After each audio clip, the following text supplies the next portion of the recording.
Tun da safe ka ɗauko wayarka kamar haka, ka shiga a wannan website ka danna kamar haka. Za ka yi receiving na 1.4 US dollars. Abin da za ka shi ne sai ka danna akan withdraw. Kana dannawa akan withdraw ka saka wallet address and here it is available in your Binance account. Very simple, right? Wait. Duka wannan abin da lissafa fa za ka iya yin shi in less than 1 minute. Yes, in less than 1 minute. Na ga kamar baka yarda ba. Wait, let me show you. Abu na farko ka danna link da ke description na wannan bidiyon kai zai ɗauke ka zuwa page kamar haka. Idan ka duba akwai hanyoyi biyu na register, akwai register with phone number, akwai kuma email address. Sai ka zaɓi na email address. Daga nan sai ka saka email address, sai ka yi creating na password. Bayan ka yi creating na password sai ka security password shi ma ka yi confirming. Sa'annan sai ka saka telegram username. Daga nan za ka yi saka WhatsApp. Idan ka ga dama kuma kai tsaye sai ka danna akan sign off. Kana dannawa akan sign off kai tsaye zai nuna maka cewa ka registration successfully kamar haka. Zai ɗauke ka zuwa page kamar haka ta inda za ka ga suno maka wannan ba tare da ɓata lokaci ba ka danna wannan button kai tsaye ka maka wannan page. Daga nan sai ka yi escape.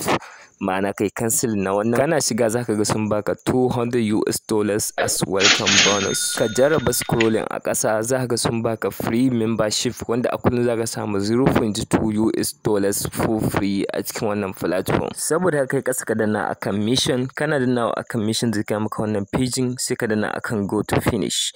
Za ka ga ya fara loading kamar haka. Daga nan kai tsaye zai na maka successfully ka kammala wannan tax ɗin. 0.2 US dollars was added to your account. Congratulations. Ka ci gaba da maimaita wannan everyday kana making 0.2 US dollars for free a cikin wannan website. Idan kana so ka rika samun 1.4 US dollars a cikin wannan platform kamar yadda nake samu wanda kuma shine minimum withdraw to dole sai ka yi upgrading zuwa VIP 1.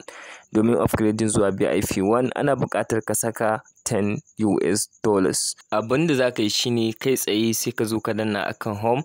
Kana dannawa akan home zai kai ka wannan page kamar haka sai ka danna akan deposit. So a can sama in ka danna akan deposit zai ɗauke ka zuwa page deposit kamar haka. Za ka ga wallet address da za ka yi copy sai ka turo USDT TRC20. Bayan ka kammala turowa sai ka danna akan completed recharge ko kuma akan completed wannan button in green. So kai tsaye kana dannawa akan wannan za ta shigo in less than 1 minute. Za ka yi amfani da dukkanin exchanger da kake da shi kamar Binance ko kuma Trust Wallet.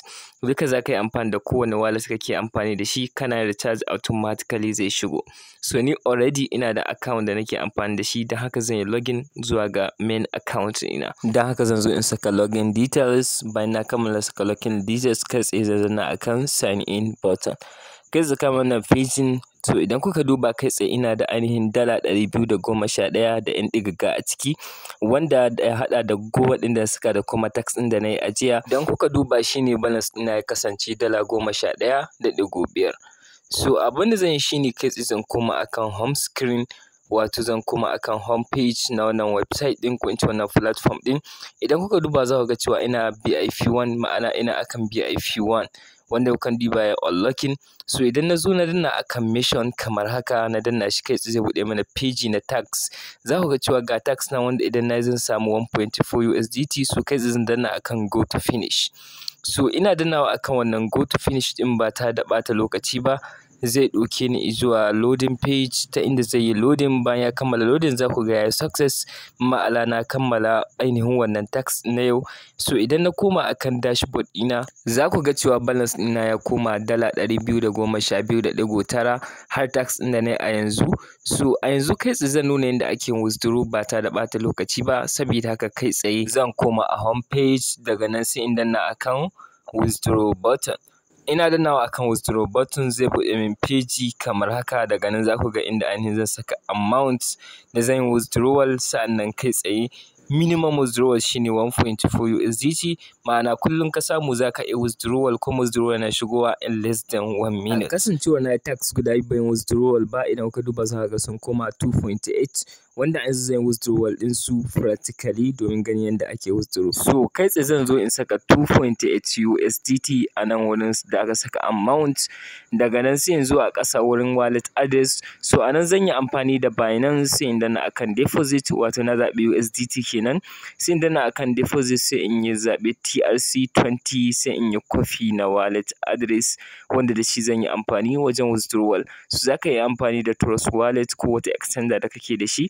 So zan yi amfani da Binance. Haka zan yi copy sai in koma a cikin ainihin browser mu kamar haka sai in yi pasting na wannan link ɗin da na yi copy.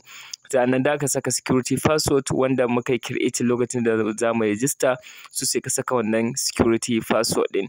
Kana kammalawa kai tsaye sai mutum ya yi ainihin submitting, so sai ka danna akan wannan submit ɗin. Kana yin submitting za ka ga ya nuna success, so kai tsaye za ka ba shi yanzu irin sakan 1, 2 zuwa 10 haka kuɗin zai shiga a cikin account. Kafin mu duba a cikin Binance, bari kai tsaye mu je mu duba referral program.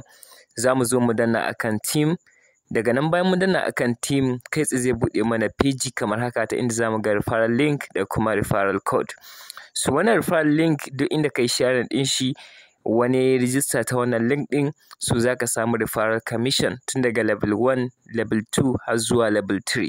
Ma'ana kowane joining za ka samu commission ta hanyar deposit da zai yi amfani da wannan platform ɗin. Saboda haka za ka samu kuɗi da shi ta hanyar referral program. Amma sai dai gargaɗi, idan wannan bidiyon ya wuce kwana 2 kada ka yi investment a cikin wannan platform ɗin, saboda irin wannan platform ɗin ba sa daɗewa sosai suke yin crashing. Amma idan ka riga ka shirya ɗaukar kasada, you are good to go. Abu na gaba da za mu yi shine za mu koma a cikin Binance domin ganin withdrawal da muka yi shin ya shigo ko bai shigo ba. Saboda haka za mu koma back, daga nan sai mu danna akan transaction history. Bayan mu danna akan transaction history, idan ka duba za ka ga $2.8 da muka turo ya shigo successfully. So kai tsaye yanda wannan platform ɗin yake aiki, wanda withdrawal da kuma deposit dukkanin suna shigowa instantly.